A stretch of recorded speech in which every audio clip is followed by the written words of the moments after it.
నమస్కారం వార్తలకు స్వాగతం ముందుగా ముఖ్యాంశాలు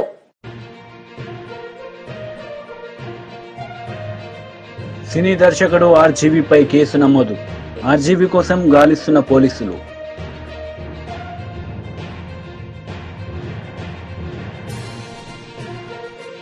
మాజీ మంత్రి కాకాని గోవర్ధన్ ప్రెస్ మీట్ పలు అంశాలపై వివరణ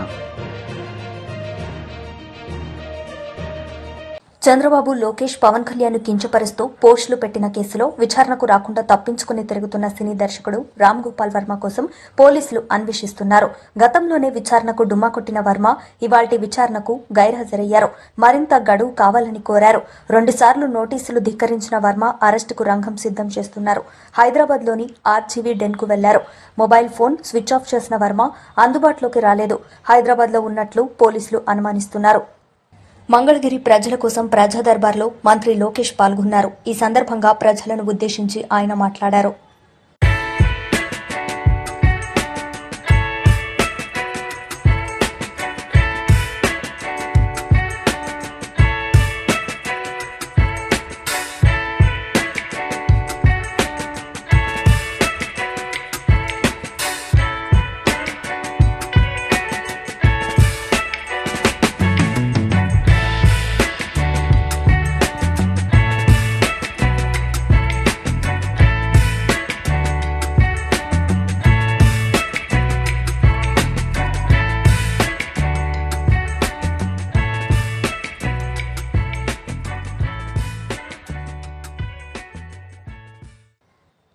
కులగణన కమిషన్ కు 20 డిమాండ్లతో కూడిన వినతి పత్రాన్ని ఎమ్మెల్సీ కవిత అందజేశారు.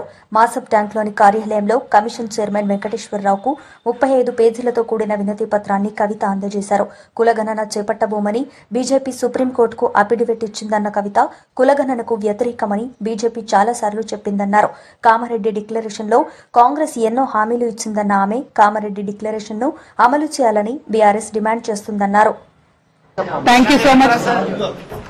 ధన్యవాదాలు సార్ మాకు అవకాశాలు ఇచ్చినందుకు.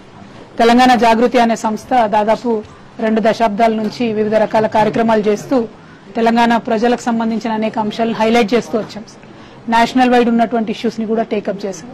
తెలంగాణ సొసైటీలో ఉన్నటువంటి డౌన్ ట్రాడన్ సెక్షన్స్ కి సంబంధించిన ఇష్యూస్, అది ఎస్టీ చెంచులకు సంబంధించి ఇష్యూస్ అయినా, దళితులకు సంబంధించి ఇష్యూస్ అయినా, మహిళలకు సంబంధించిన ఇష్యూస్ అయినా కంటిన్యూస్ గా టేకప్ చేస్తూ వచ్చాం సార్. అదే కోవలో మహిళా రిజర్వేషన్ కోసం దేశవ్యాప్తంగా రాజకీయాలలో మహిళలకు రిజర్వేషన్ ఉండాలన్న అంశం మీద ఢిల్లీలో 16 జాతీయ పార్టీలను ఒక దగ్గరికి తీసుకొచ్చి ఢిల్లీలో ఉద్యమాలు చేయడం జరిగింది. ఆ సందర్భంగా మా ముందు ఒక ప్రశ్న వచ్చింది. మహిళలు అనేటటువంటి విషయం మాట్లాడినప్పుడు మరి దేశంలో సగభాగం ఉన్నటువంటి మహిళలకు, అందులో సగభాగం ఉన్నటువంటి బీసీ మహిళలకు ప్రాతినిధ్యం ఇవ్వాలి కదా, మరి మీ స్టాండ్ ఏంటి అని అడిగినప్పుడు మేము ఖరాఖండిగా కుండబద్దలు కొట్టినట్టుగా బీసీ కోటా ఉండాల్సిందే, ఉప కోటా ఉండాల్సిందే మహిళా రిజర్వేషన్ లో అని చెప్పి మేము బలంగా వినిపించడం జరిగింది.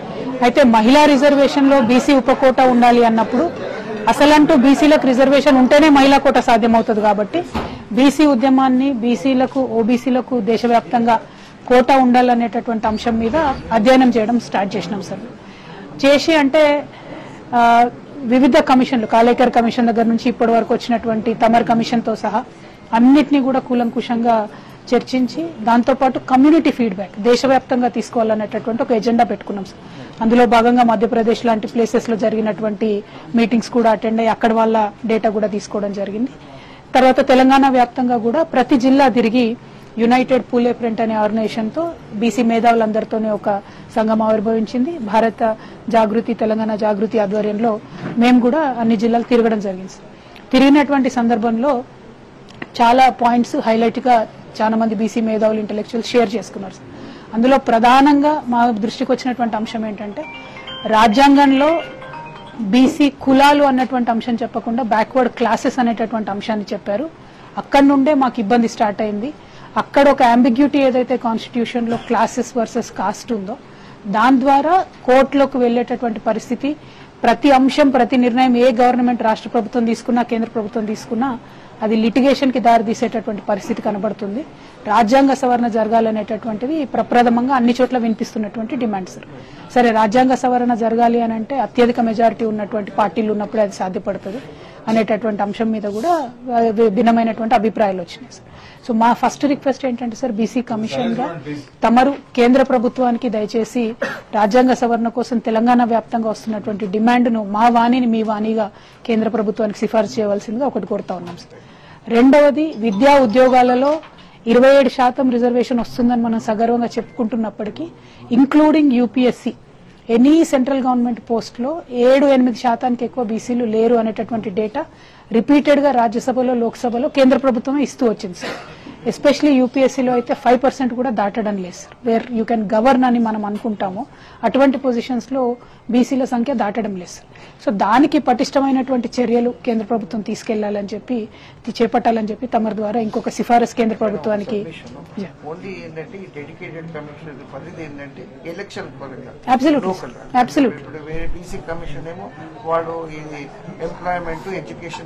Absolutely, I totally understand sir. కాకపోతే ఏ వేదిక ఉన్నా ఆ వేదికను వాడుకొని కేంద్ర రాష్ట్ర ప్రభుత్వాలకు మీలాంటి ఒక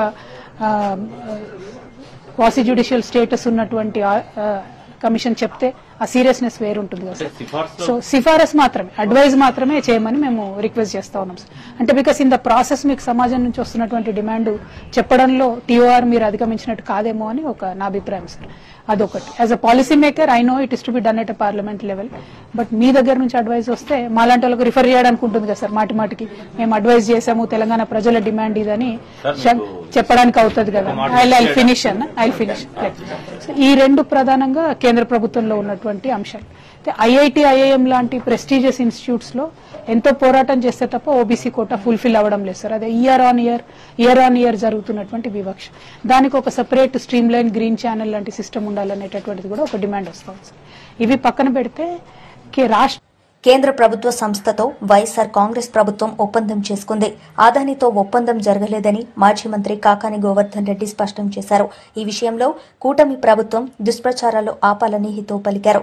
9,000 మెగావాట్స్ విద్యుత్ ని ఇస్తామని సెఖీ నాటి రాష్ట్ర ప్రభుత్వానికి లేఖ రాసింది. విద్యుత్ ఛార్జీలు కూడా తగ్గుతాయని ప్రభుత్వం భావించి ఈ ఒప్పందాన్ని చేసుకుంది. 2014-19 మధ్య యూనిట్ ధర 6.90 రూపాయల పైసలకి చంద్రబాబు కొనుగోలు చేస్తే మా హయాంలో 2.49 పైసలకే ఒప్పందం చేసుకున్నామని వెల్లడించారు. ఇదే చంద్రబాబు నాయుడిని, ప్రతిపక్షాలని, ఈనాడు పేపర్ని, మిగతా మీడియాలని ఒకవేళ ₹2.49 వాళ్ళు కరెంట్ ఇస్తామని చెప్పినప్పుడు దాన్ని తీసుకోకుండా కానీ ఉండుంటే యూనిట్ రేటు ఈరోజు ఏం రాసిన వాళ్ళు మీరు?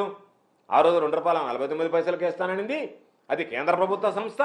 అయినా మీరు లాలుచిపడి రకరకాలైనటువంటి వాటితో మీరేదో ముడుపులు ఆశించి దానిని తీసుకోలేదు కాబట్టి పెద్ద తప్పు చేశారని చెప్పి గొగ్గోలు పెట్టేటువంటి వాళ్ళు. అంటే మీరు ఏదైనా మాట్లాడతారు, నరవలేనటువంటి నాలుక మడతేసి మాట్లాడతారు, తిప్పి మాట్లాడతారు, తిరగేసి మాట్లాడతారు. చంద్రబాబుకి, తెలుగుదేశం పార్టీకి అలవాటు, ఆనవాయితీ. వాళ్ళ తానా అంటే తందానా అన్నట్టుగా కొన్ని పత్రికలు, మీడియాలు దానిని ఏదో ఒక విధంగా ఈరోజు వాటిని ప్రజల్లోకి ఏ విధంగా దుర్మార్గంగా తీసుకువెళ్ళాలనేటువంటి ఆలోచన. నేను అడుగుతున్నా, ఆ రోజు ఉచితంగా ఇస్తే ఈరోజు మీరు ప్రశ్నిస్తున్నారు. తీసుకోకపోతే ఎందుకు తీసుకోలేదు? ఉచితంగా ఇస్తే దాని వెనక మీకున్నటువంటి ఆంతరం ఏమిటి, ఆలోచన ఏమిటి అని చెప్పి ప్రశ్నించుండేవాళ్ళు. కాబట్టి ఇటువంటివన్నీ వస్తాయనే రాష్ట్ర ప్రభుత్వం కేంద్ర ప్రభుత్వ సంస్థతో ఒప్పందం చేసుకోవడం అనేటువంటిది ఆనవాయితీ. కాబట్టి ఇది పారదర్శకంగా ఉంటుంది. కేంద్ర ప్రభుత్వం అన్ని విధాలు ఆలోచన చేసి నిర్ణయం తీసుకుంటుంది. అందులో భాగంగా మనకి తక్కువ ధరకే ఇస్తుంది. అన్ని ఆలోచన చేశాం. అటు కేంద్ర ప్రభుత్వం, ఇటు రైతుల ప్రయోజనాలు, తక్కువ రేటు రావడం, డిస్కమ్లకు సంబంధించి ఈరోజు మనం కొనుక్కున్నటువంటి వాటికి సంబంధించినటువంటి దాంట్లో ఎక్కడ ఇబ్బంది లేకుండా ఉంటుంది. అంతే తప్ప అదానీ సంస్థతో నేరుగా ఒప్పందం చేసుకున్నట్టుగానే రాస్తున్నాయి. ఈరోజు ఒకసారి చూద్దాం. చంద్రబాబు నాయుడు గురించి ఈరోజు పేపర్లు రాస్తున్నాయి కదా, ఆయన బ్రహ్మాండమైనటువంటి సంస్కరణలకర్త, సంస్కరణలకు ఆద్యుడు అని చెప్పి మాట్లాడుతున్నారు. సారి 2014-2019 మధ్య ఆంధ్ర రాష్ట్రంలో ఎంత చెల్లించాడు చంద్రబాబు నాయుడు ముఖ్యమంత్రిగా ఉన్నప్పుడు? యూనిట్కి సగటు రేటు ₹5.10 చెల్లించాడు. అవునా కాదా చెప్పానండి? ఈనాడు పత్రికను చెప్పానండి, చంద్రబాబు నాయుడిని చెప్పానండి, తెలుగుదేశం పార్టీని మాట్లాడమనండి. ఆ రోజు మీరున్నటువంటి హయాంలో 2014-2019 మధ్య మీరు కొనుగోలు చేసినటువంటి యూనిట్ రేట్ ఎంత, విద్యుత్ యూనిట్ ధర ఎంత? ₹5.10 కాదా? అటువంటిది ఈరోజు ₹2.49 వస్తే ప్రభుత్వానికి దాదాపుగా ₹2.61, ఈరోజు ₹2.60 ప్రభుత్వానికి ఆదాయం వస్తుంటే దాని మీద రకరకాలైనటువంటి కథనాలు మాట్లాడతా 2014-19 మధ్య ఉన్నవాడు ఎవరు? The great corruption king Chandrababu Naidu గారు కదా? ఆయన ముఖ్యమంత్రిగా లేడా? ఆయన ముఖ్యమంత్రిగా ఉన్నప్పుడు కదా ఈ ₹5.10 లెక్కన కరెంటు కొనుగోలు చేసింది యూనిట్ ధరకి? కాబట్టి ఈరోజు ఒకసారి చూస్తాం, ఆయన హామీలో జరిగినటువంటి ఘనకార్యాలు కూడా చూద్దాం. ఎందుకంటే ఈరోజు మాట్లాడుతున్నారు కదా ఏంటి అని చెప్పి సోలార్కి సంబంధించి 2014 వరకు ఆంధ్ర రాష్ట్రానికి సంబంధించి 11 PPAలు ఉన్నాయి, పవర్ పర్చేజ్ అగ్రిమెంట్స్ 11 ఉన్నాయి.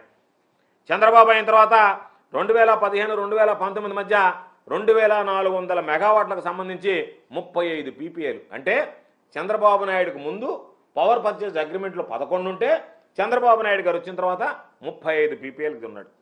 దాదాపుగా వాటి విలువ ఎంత? 22,868 కోట్ల రూపాయలు చంద్రబాబు నాయుడు ఆ రోజు చేసినటువంటిది. కాబట్టి 2014లోనే ఆయన ఎంతకు సోలార్ విద్యుత్ కొనుగోలు చేశాడు? యూనిట్ ₹6.99, అంటే దాదాపుగా ₹7 యూనిట్కి ఆ రోజు ఆయన విద్యుత్ కొనుగోలు చేసి PPA చేసుకున్నాడు. 2016లో దాదాపుగా ఈ PPAలు 1500 మెగావాట్ల మేర జరిగాయి. కాబట్టి నువ్వు చేసుకున్నటువంటి రేట్లు ₹5.10 దగ్గర నుంచి దాదాపుగా ₹5.10 దగ్గర నుంచి ₹6.90 వరకు ఈరోజు నువ్వు చేసినటువంటివి ఒక్కసారి చూస్తే మీ దగ్గర ఉన్నటువంటి పరిస్థితి యూనిట్కి గరిష్టంగా ₹3.74 నుంచి ₹4.84 వరకు చెల్లించాడు. ఇదైతే మరి సోలార్ విద్యుత్ అయితే 2014లో చేసుకున్నదైతే ₹6.99 లెక్కన చేసుకున్నాడు. 2016లో దాదాపుగా PPAలు 1500 మెగావాట్ల మీద జరిగాయి.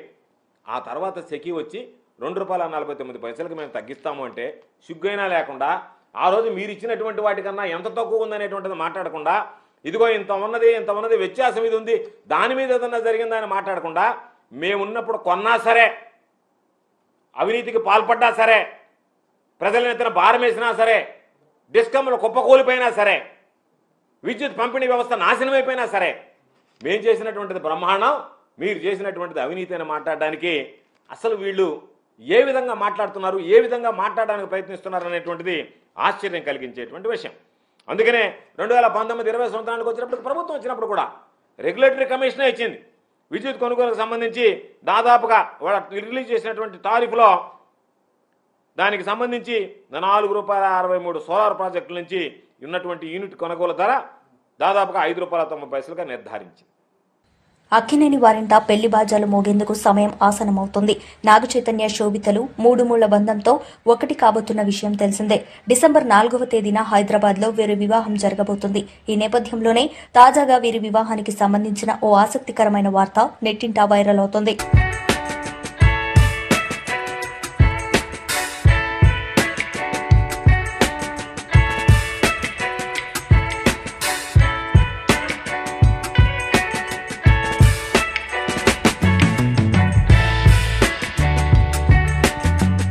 దేశీయ స్టాక్ మార్కెట్ సూచీలు భారీ లాభాల్లో ప్రారంభమయ్యాయి. అంతర్జాతీయ సంకేతాలు మహారాష్ట్రలో ఎన్డీఏ విజయం సహా గత వారం నష్టాల నుంచి కొంత రికవరీ కనిపించడంతో సూచీలు సానుకూలంగా స్పందించాయి. సెన్సెక్స్ 1260 పాయింట్లు పెరిగి ఆ తర్వాత కాస్త దిగొచ్చింది. నిఫ్టీ సుమారు 400 పాయింట్లు పెరిగింది. డాలర్తో రూపాయి మారకం విలువ 84.35 వద్ద కొనసాగుతోంది. ఇక అదానీ ఎంటర్ప్రైజెస్ లాభాల్లో ట్రేడింగ్ మొదలుపెట్టింది. గత వారం గౌతమ్ అదానీపై అమెరికాలో కేసు నమోదు కావడంతో భారీగా పతనమైన ఈ స్టాక్ నేడు స్వల్పంగా కోలుగొంది. లగచర్ల బాధితులకు అండగా మహబూబాబాద్ జిల్లా కేంద్రంలో భారస మహాధర్నా కొనసాగుతోంది. మహాధర్నాకు భారస కార్యనిర్వాహక అధ్యక్షుడు మాజీ మంత్రి కేటీఆర్ హాజరయ్యారు. హైదరాబాద్ నుంచి రోడ్డు మార్గంలో మహబూబాబాద్ జిల్లా కేంద్రానికి చేరుకున్న ఆయనకు పార్టీ కార్యకర్తలు, నేతలు ఘన స్వాగతం పలికారు. అనంతరం మహాధర్నాలో పాల్గొన్న కేటీఆర్ తెలంగాణ ఉద్యమంలో మానుకోటకు ప్రత్యేక స్థానం ఉందని అన్నారు. ఇలా జులుం చేసే ప్రయత్నం చేస్తా ఉన్నాడు. మమ్మల్ని అన్నాడు, మాకు డీజీపీ గారికి ఫోన్ చేస్తే మానుకోటలో ధర్నా ఉన్నది, మా గిరిజన అన్నదమ్ముల కోసం, మా గిరిజన రైతుల కోసం, మా ఆడబిడ్డల కోసం, ఎవరినైతే మీరు ఇవాళ జైల్లో పెట్టినరో 30 మంది రైతులను వాళ్లకు సంఘీభావంగా మానుకోటలో ఉండే మా బంజారా అన్నదమ్ములు కదులుతున్నారు అంటే ఆయన అంటాడు డీజీపీ గారు, అయిపోయింది కదా లగచర్ల, ఇక్కడెందుకు అంటాడు, మానుకోటలో ధర్నా ఎందుకు అంటాడు. ఒక్క మానుకోటలోనే కాదు రేవంత్ రెడ్డి, ఈ రాష్ట్రంలో అవసరమైతే ఎక్కడెక్కడ బీద వాళ్ళు ఉన్నారో, ఎక్కడెక్కడ గిరిజన రైతులు ఉన్నారో, ఎక్కడెక్కడ మా దళిత అన్నదమ్ములు ఉన్నారో, ఎక్కడెక్కడ బలహీన వర్గాల అన్నదమ్ములు ఉన్నారో మొత్తం 119 నియోజకవర్గాల్లో అవసరమైతే ఆ కొడంగల్ బక్కజిక్కిన రైతుల కోసం తప్పకుండా బీఆర్ఎస్ పార్టీ ధర్నా చేస్తుంది, కదం దొక్కుతుంది, కదులుతుంది. నీ ప్రభుత్వాన్ని కూకటి వేళ్లతో పెగిలించేదాకా వదిలిపెట్టమనే మాట కూడా విజ్ఞప్తి చేస్తా ఉన్నా. ఇంకొక మాట నేను అడుగుతా ఉన్నా, మిమ్మల్ని ఆలోచించమని కోరుతున్నా. ఎవరి కోసం? ఫార్మా విలేజ్ అల్లుని కోసం అక్కడ ఫార్మా దుకాణం పెట్టి వాళ్ళ సొంత అల్లుని కోసం ఇవాళ పేదవాళ్ళ భూములు గుంజుకునే ప్రయత్నం చేస్తా ఉన్నాడు. ఈ ముఖ్యమంత్రి పేదోళ్ళ కోసం పనిచేస్తలేడు. అదాని కోసం, అల్లుని కోసం, అన్నగాని కోసం, తమ్ముడి కోసం, వాళ్ళ కోసం తప్ప రాష్ట్రంలో రైతుల కోసం గాని పేదవాళ్ళ కోసం గాని ఈ ముఖ్యమంత్రి పనిచేస్తలేడు. ఒక్కసారి ఆలోచించండి. ఇంకో 10 రోజులైతే సంవత్సరం నిండుతుంది రేవంత్ రెడ్డి ప్రభుత్వం కూర్చొని. ఏం చెప్పిండు అన్నాడు? యాదకొండల మీ అందరికీ మహబాద్కి వచ్చి ఇవాళ ఇక్కడున్న ఎమ్మెల్యే, డోర్నకల్ ఎమ్మెల్యే, అదేవిధంగా మహబాద్ జిల్లాలోని ఇల్లెందు ఎమ్మెల్యే సమాధానం చెప్పాలా? మీరే కదా ఇంటింటికి వచ్చింది, మీరే కదా గల్లీ గల్లీ తిరిగింది, 6 గ్యారంటీలు అన్నారు, 100 రోజుల్లో అమలు చేస్తామన్నారు, పేదవాళ్ళకు అండగా నిలబడతామన్నారు. ఏ ఒక్క హామీ అన్న అమలైందా? ఒక్కసారి చెప్పవలసిందిగా కోరుతా ఉన్నా. కేసీఆర్ ఉన్నప్పుడు రైతు బంధు పడుతుండేనా? పడుతుండే అంటే ఎస్ అనాలే. పడుతుండేనా? కేసీఆర్ ఉన్నప్పుడు రైతు బంధు టైంకి పడుతుండేనా? రైతు బీమా వస్తుండేనా? 24 గంటల కరెంట్ వస్తుండేనా? మరి రేవంత్ రెడ్డి వచ్చినాక వస్తున్నాయా? రైతు బంధు ఎగ్గొట్టిండా? రైతు బీమా బంద్ పెట్టిండా? బోనస్ బోగస్ అయిందా? ఆడబిడ్డలకు చెప్పిండు కదా నెలకు 2500 ఇస్తానని వచ్చినాయా? మహాలక్ష్మి అన్నాడు. మహారాష్ట్రలో కూడా తన్నులు తిన్నాడు. మహారాష్ట్ర పోయిండు, అక్కడ ఆడబిడ్డలు కూడా బుద్ధి చెప్పారు. వీడు పచ్చి లంగా తెలంగాణలో ఆడబిడ్డలను మోసం చేసిండు, మమ్మల మోసం చేసేందుకు వచ్చిండని చెప్పి మహారాష్ట్రలో ఉన్న ఆడబిడ్డలు చైతన్యం ప్రదర్శించిండ్రు. కాంగ్రెస్ పార్టీని తన్ని ఎలగొట్టిండ్రు. నేను మిమ్మల్ని కోరేది ఒకటే, మానుకోటలో ఇక్కడికి వస్తుంటే కొంతమంది ఎమ్మెల్యేలు వాళ్ళు కూడా గిరిజన బిడ్డలే. కొంతమంది ఎమ్మెల్యేలు అంటున్నారు రాళ్లతో కొడతారట, నేను వస్తే రాళ్లతో కొడతారట. నేను అడుగుతున్నా, ఇక్కడ ఉన్న ఎస్పీ గారిని, రాష్ట్రంలో ఉన్న డీజీపీని అడుగుతున్నా, అధికార కాంగ్రెస్ పార్టీ ఎమ్మెల్యేలు రాళ్లతోని కొడతామంటే మీరేం చేస్తున్నారు నేను అడుగుతా ఉన్నా. కేసులు మా మీద మాత్రమే పెడతారా? కాంగ్రెస్ వాళ్ళ మీద కేసులు ఉన్నాయా? కాంగ్రెస్ ఎమ్మెల్యేలు రాళ్లతోని కొడతామంటే, కాంగ్రెస్ మాజీ ఎమ్మెల్యేలు పెట్రోల్ పోసి తగలబెడతామంటే భయపడతాం అనుకుంటున్నారా? ఇది కేసీఆర్ తయారు చేసిన బృందం, కేసీఆర్ దళం. భయపడం. రాళ్లతోని మానుకోట సాక్షిగా చెప్తున్నా, మానుకోట రాళ్ల మహత్యమేందో తెలంగాణను అడ్డుకున్న ప్రతి ఒక్కడికి తెలుసు. మానుకోటలో 14 ఏళ్ల కిందటనే నిప్పు పుట్టింది, తర్వాత తెలంగాణ వచ్చింది. ఇవాళ మీరు వద్దంటే కోర్టుకు పోయినాం, మీరు పర్మిషన్ ఇయ్య అంటే కోర్టుకు పోయి కోర్టుకెళ్లి పర్మిషన్ తెచ్చుకున్నాం. 1000 మంది అనుకుంటే 25,000 మంది తరలి వచ్చి ఈరోజు బ్రహ్మాండంగా ఈ ప్రభుత్వం మీద ఎంత కోపం ఉందో, ఈ ప్రభుత్వం మీద ఎంత వ్యతిరేకత ఉందో ఇవాళ ఈ మానుకోట మహాధర్నా చూస్తేనే అర్థమైతా ఉన్నది. నేను మీ అందరితో ప్రార్థించేది ఒకటే, తప్పు జరిగింది, మోసపోయినాం, పర్వాలేదు, ఏమి ఇబ్బంది లేదు, 4 ఏళ్ళు గట్టిగా కొట్లాడదాం. ఒక లగచర్ల కాదు, ఎక్కడ అన్యాయమైన గొంతిప్పుదాం. మొన్న లగచర్ల ఆడబిడ్డలు, మా బంజారా ఆడబిడ్డలు. బీఆర్ఎస్ బీజేపీలు గల్లీలో కుస్తీ, ఢిల్లీలో దోస్తీలా వ్యవహరిస్తున్నాయని మరోసారి స్పష్టమైందని మంత్రి పొన్నం ప్రభాకర్ అన్నారు. మహారాష్ట్రలో కాంగ్రెస్ ఓడిపోయినందుకు సంతోషపడుతున్నారా, బీజేపీ గెలిచిందని ఆనందపడుతున్నారా అనేది మాజీ మంత్రి హరీష్ రావు స్పష్టం చేయాలని డిమాండ్ చేశారు. పక్కనున్నటువంటి హోటల్ టూరిజం ప్లాజాల మొత్తం మహారాష్ట్ర నాయకులతో నింపి మొత్తంగా టీఆర్ఎస్ ను బీఆర్ఎస్ గా మార్చి మొత్తం మహారాష్ట్రలో కూడా రాజ్యం వెళ్తున్నటువంటిగా మాటలు మాట్లాడే మాట వాస్తవమా కాదా?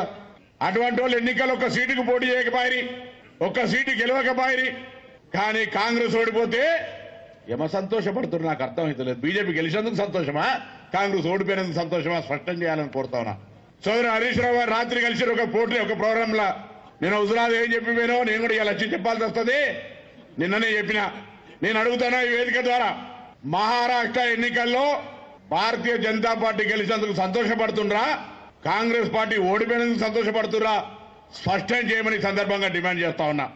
భారతీయ రాష్ట్ర సమితి, భారతీయ జనతా పార్టీ ఒకటే, ఢిల్లీలో కుస్తీ, గల్లీలో దోస్తీ అని మేము చెప్పింది. మళ్ళొక్కసారి నిజమైందా లేదు? ఎందుకంటే ఎన్నికలకు ముందు బూటక వాగ్దానాలు చెప్తారు. మహారాష్ట్రలో కాంగ్రెస్ కోటేదని పిలుపునిచ్చారు, ఢిల్లీకి పోయి పిలుపునిచ్చారు. అటువంటి వాళ్ళు ఇలా పార్లమెంట్ ఎన్నికల్లో భారతీయ జనతా పార్టీకి మద్దతునిచ్చి 0 సీట్లు తెచ్చుకున్న వాళ్ళు ఇలా కాంగ్రెస్ పార్టీ గురించి మాట్లాడుతుంటే నేను అడుగుతా ఉన్న వాళ్ళను, మీరు భారతీయ జనతా పార్టీకి బి టీం కాకపోతే ఏమవుతారని అడుగుతా ఉన్నాం. ఇలా వార్తలు ముగించే ముందు ముఖ్యాంశాలు మరోసారి. సినీ దర్శకుడు ఆర్జీవీపై కేసు నమోదు. ఆర్జీవీ కోసం గాలిస్తున్న పోలీసులు.